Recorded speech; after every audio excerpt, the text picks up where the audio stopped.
시청자 여러분 안녕하십니까? BOA 모닝뉴스 시작합니다.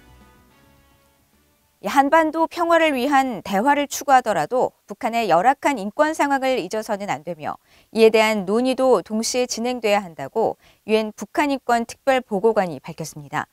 인권도 평화만큼이나 중요한 가치라면서 인권에 대한 우려를 논의하는 것을 회피해서는 안 된다고 강조했습니다. 첫 소식 김영교 기자가 보도합니다. 토마스 웨아 퀸타나 유엔 북한인권 특별보고관은 9일 미국의 평화운동단체인 위민 크로스 DMZ가 북한의 평화와 인권을 주제로 개최한 화상 간담회에 참석해 한반도 평화를 위한 대화의 중요성을 강조했습니다. 퀸타나 보고관은 한반도의 휴전 상태를 그대로 이어갈 만한 이유가 없다면서 진정한 평화가 한반도의 핵심 의제가 될 수 있도록 대화를 추진해야 한다고 강조했습니다. But not enough valid reasons can defend the extensive status quo of an armistice. It is true that we don't see warfare, that bullets are not flying, that bombs are not hitting. But without peace talks, without even just talks, that obscure reality or even a worse one could be on the horizon. 퀸타나 보고관은 이어 대화를 위해 인권을 희생시켜서는 안 된다는 입장을 분명히 밝혔습니다. 일각에서 한반도 문제 해결을 위한 대화에만 치중하는 접근법이 북한 내 열악한 인권 상황을 잊거나 무시하게 만들고 있다는 우려가 있다고 지적했습니다. Having said that, we shouldn't ignore that the complexity of the situation in the Korean Peninsula makes some people believe that such an approach forgets or neglects the dramatic human rights situation in North Korea. We shouldn't avoid addressing these concerns. 퀸타나 보고관은 북한 인권에 대한 우려를 논의하는 것을 회피해서는 안 된다면서 인권에 대한 존중은 평화에 대한 존중만큼 매우 중요한 사안이라고 강조했습니다. 그러면서 북한 주민들을 포함한 모든 사람들이 평화롭게 두려움이나 부족함에서 벗어나 살아갈 수 있어야 한다고 말했습니다. BOA 뉴스 김현교입니다. 유엔 안전보장이사회에서 북한 인권 상황에 대한 연례 공개 회의가 올해도 열리지 않을 것으로 보입니다. 이번에도 북한 인권 문제에 대한 공개 회의가 열리지 않는다면 4년 연속인데 지난해와 같은 비공개 방식 회의도 기대하기 어려워 보입니다. 함지아 기자의 보도입니다. 미국 국무부 대변인실 관계자는 유엔 안보리에서 올해 북한 인권 상황에 대한 공개적인 논의가 없을 것이라고 밝혔습니다. 이 관계자는 미국 정부가 이달 중으로 유엔 안보리에서 북한 인권에 대한 회의를 소집할 계획이 있느냐는 BOA의 질문에 해당 사안과 관련한 공개 회의가 이달에 예정돼 있지 않다면서 미국은 북한의 인권 상황에 대해 계속 우려하고 있다고 답했습니다. 미국 정부는 세계 인권의 날인 12월 10일을 전후해 매년 유엔 안보리에서 북한의 인권 상황에 대한 회의를 소집해왔는데 올해는 공개 회의를 추진하지 않는다는 사실을 공식 확인한 겁니다. 유엔 주재 유럽연합 대표부 대변인도 BOA에 보낸 이메일 답변을 통해 유엔 안보리 일정에 해당 회의가 예정돼 있지 않고 현재 시점에 조만간 그런 회의가 있다는 것에 대해서도 알지 못한다고 밝혔습니다. 유엔 안보리는 유엔 북한 인권조사위원회 COI의 최종 보고서가 나온 지난 2014년 북한 인권 문제에 대한 첫 회의를 개최한 이후 2017년까지 매년 관련 논의를 이어갔습니다.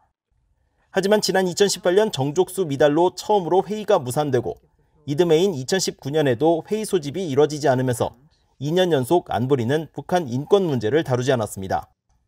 그러다 지난해 다시 회의가 소집됐지만 중국과 러시아가 공개 방식의 회의에 반대하면서 각 이사국들의 발언 내용이 외부로 알려지지 않는 비공개 방식으로 진행됐습니다.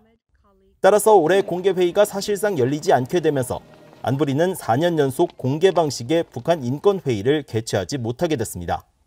국무부 대변인실 관계자는 이번 회의가 열리지 않는 것과 별개로 북한 내 인권 상황에 대해선 여전히 비판적인 입장을 유지했습니다. 이 관계자는 북한은 불법적인 핵과 탄도 무기 프로그램을 만들기 위해 계속 자국민을 착취하고 자원을 전용하고 있다면서 북한은 세계에서 가장 억압적인 권위주의 국가 중 하나라고 지적했습니다. 이어 북한의 인권 상황은 개탄스럽다며 우리는 북한 내 인권에 대한 인식을 높이고 인권 침해와 위반을 강조하며 독립적인 정보 접근 향상과 인권 증진을 위해 계속 국제사회와 협력하고 있다고 강조했습니다. 북한 인권단체는 실망감을 표하면서도 바이든 행정부가 국내외적으로 해결해야 할 많은 현안들 속에 북한 인권 문제를 살필 여유가 없을 것이라는 해석을 내렸습니다.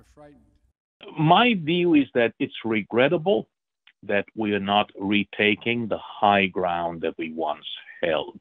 It's understandable. The Biden administration has to cope with so many pressing issues, domestic and foreign. 스칼라티우 사무총장은 그러면서 바이든 행정부가 북한 인권 문제를 더 부각시킬 수 있도록 북한 인권 관련 민간단체들이 더 많은 노력을 기울일 필요가 있다고 지적했습니다. 뷰이 뉴스 함지아입니다.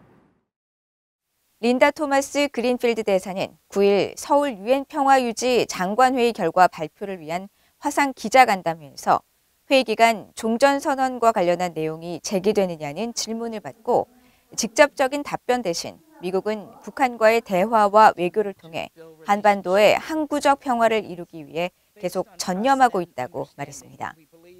그러면서 우리는 미국과 한국 그리고 모든 우리의 동맹과 해외 주둔 미군의 안보를 증진시키길 희망하는 가시적인 진전을 이루기 위해 잘 조율되고 실용적인 접근의 일환으로 계속 북한과의 관여를 모색할 것이라고 밝혔습니다.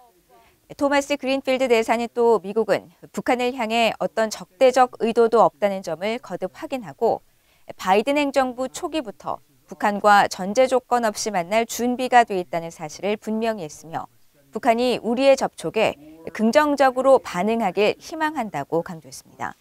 아울러 미국은 한국과 일본 등 동맹 파트너 국가들과 함께 북한과 관여할 수 있는 최선의 방법을 놓고 긴밀히 협의하고 있다면서 이를 통해 우리는 북한의 행동에 영향을 받는 모든 나라들이 평화와 안보를 갖고 있다는 점을 확실히 할 수 있다고 말했습니다. 탈북민들이 한국 사회에 정착하고 또 민주주의에 적응하는 과정을 다룬 다큐멘터리 영화가 제작돼 상영 시사회가 열렸습니다. 한국 사회에 정착해 각계에서 활동하는 북한 이탈 주민들의 목소리를 통해 민주주의의 중요성과 북한 인권 개선의 필요성을 강조했습니다. 조상진 기자가 보도합니다. 한국의 북한 인권 단체인 북한발전연구원 NKDI가 제작한 다큐멘터리 영화 더 도어 탈북민의 한국 민주주의 정착기입니다. 영화는 북한 꽃제비 출신으로 한국 국회 제1야당인 국민의힘 국회의원이 된 지성호 의원과 50대 탈북민으로 강원도 생태마을에서 농업에 종사하는 주창덕 씨, 그리고 인권운동가와 직장인, 대학생 등 각계각층에서 한국 사회에 성공적으로 적응하며 살아가는 수많은 탈북민들의 증언을 통해 민주주의의 가치와 의미를 다뤘습니다. 이들은 한국에 정착하며 민주주의와 인권이 보장되고 각자의 선택이 존중받는 사회라는 점이 북한과 크게 다르다고 증언했습니다. 정부적인 제도가 있으면 이들이 불이익을 당하지 않고 단지 찾으려고 했던 것이 행복이고 단지 찾으려고 했던 것이 이제 자유이고 단지 찾으려고 했던 것이 뭐 신앙이나 이제 배불리 먹는 것인데 그 안에서 법태도로 안에서 행복하게 살 수 있다고 저는 생각합니다. 영화는 탈북민들이 처음으로 민주주의를 경험하며 받게 된 충격과 한국 사회에 적응해 사는 민주주의 생활 모습, 이어 민주주의와 자유를 선택한 데 대한 평가와 참혹한 북한 인권의 개선 희망 등 4개의 장으로 구성됐습니다. 더 도어는 남한에 온 탈북자분들이 이 남한의 그 민주주의 제도에 어떤 과정을 거쳐서 정착을 하는지, 그리고 그 정착 과정에 어떤 문제들이 있는지, 그래서 그것을 어떻게 극복하고 또 향후 나아가서 북한의 민주주의 제도를 정착하는 데 어떤 희망과 또 노력을 하고 있는지 이런 걸 보여주는 다큐멘터리입니다. 시사회 후 제작자들과 탈북민들은 한국과 북한의 민주주의 발전과 북한의 인권 개선 문제를 논의하는 토크쇼를 열었습니다. 영화 제작에 참여한 한국통일연구원의 조한범 선임연구위원은 한국과 북한 모두 현재 가장 중요한 것은 민주주의 가치의 회복이라고 강조했습니다. 한국과 북한 모두 공이 중요한 가치가 민주주의거든요. 그 민주주의가 얼마나 소중한지 그 의미를 깨우치기 위해서 이 다큐멘터리를 제작을 했습니다. 북한도 사실은 시민의 힘으로 민주주의라는 큰 긴 장정을 시작을 해야 되는 거고요. 그분들에게 민주주의의 의미와 가치 그리고 용기를 불었는데 이 다큐멘터리가 큰 의미가 있을 거라고 저희들은 판단하고 있습니다. 이번 영화를 제작한 북한발전연구원 NKDI는 앞으로도 한국 민주주의와 자유, 인권 등 인간의 보편적 가치를 중심으로 계속 다큐멘터리를 제작할 예정이라면서 이를 통해 북한의 긍정적 변화를 견인해 새 통일 시대를 준비하는 노력을 기울여 나갈 계획이라고 밝혔습니다. VOA 뉴스 조상진입니다. 북한 당국이 디지털 매체와 기술을 주민 통제를 위한 수단으로 악용하고 있으며 미국이나 한국 등의 외부 문화를 접한 주민들에 대해 처벌과 감시를 강화하고 있다는 지적이 나왔습니다.